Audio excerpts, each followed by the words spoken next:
Hey everyone, welcome back to another Reactions with Erin video. In this video, I will be reacting to The Sign by Ace of Base. This is my second Ace of Base song to react to.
I really like this song. Trying to think, what era does this sound like? I'm gonna say early 90s. It doesn't sound like the 70s. It's, yeah, definitely not the 70s. Sounds a little more, what's the word I'm looking for? It's too lacking in synthesizer for it to be the 80s. So I'm gonna say the 90s. Let's see. 1993. All right. So, yeah. Of all the decades in music that I've done on this channel so far, I've done 60s, 70s, 80s, 90s. I've also done 2000s and 2010s. I feel like of the more historic, that's such a weird word to use when describing the 90s, but it's one of the older decades. It's not like it was 20 years or less ago, like the 2000s or the 2010s. Of the older decades, I feel like the 90s is the era that I know the least about. Probably because I was born in 1994, so I was very young for the decade of the 90s. And my parents really didn't listen to, I don't really ever remember them listening to like current music. They bought tapes by artists that they like, and that's what we would listen to in the car and at home. So, yeah, it's fun to learn about some 90s music that I'm maybe not aware of.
is The Sign by Ace of Base.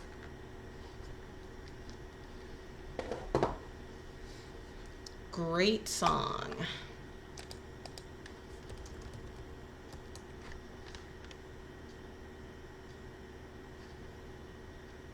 None of those are it. There it is.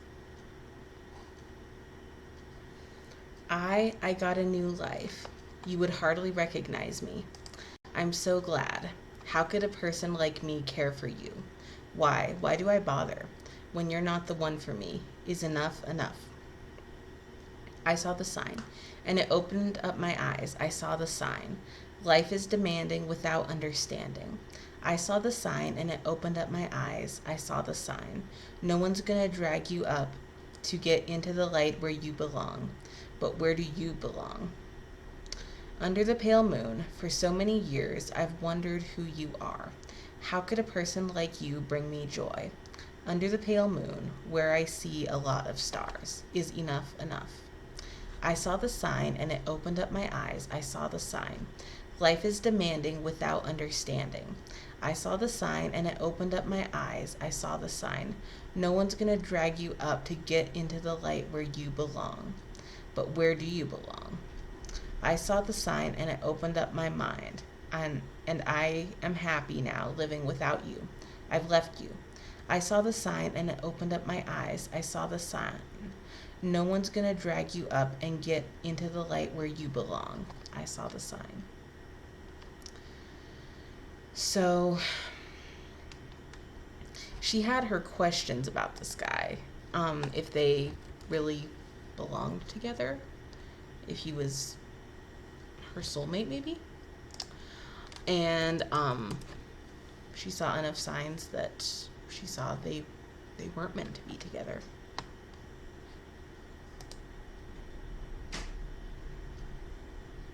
The Sign from the album of the same name in the US tells the story of a man and a woman in a complicated relationship. Both of them wonder where the relationship is headed, and the man leaves for a while to ponder the problem. The answer to their problem is left to the listeners to decide on an ending. Huh. Okay, so what I heard, someone else could hear something totally different. So I said it was the woman, but is it the man that's the speaker? I'm not familiar with, voices of this band well enough or names to know if it was a man or a woman. The band looks young, almost like they could be teenagers even, so could be that the lead singer in the song was a guy who still has kind of a high-pitched voice, possibly. Let me know if you guys know. In the video, we see the story in action. Ace of Base singer Jenny Bergen plays the woman in question. The man is played by an unknown actor. He leaves Jenny for a moment and hands her a rose. Jenny seems to take interest, however. A light shines on Jenny and she leaves to the light, leaving the rose behind. The music video shows Jenny with her brother Jonas and her sister Lynn, and a friend, Ulf, telling the story about this relationship. The video ends with Lynn finishing the song.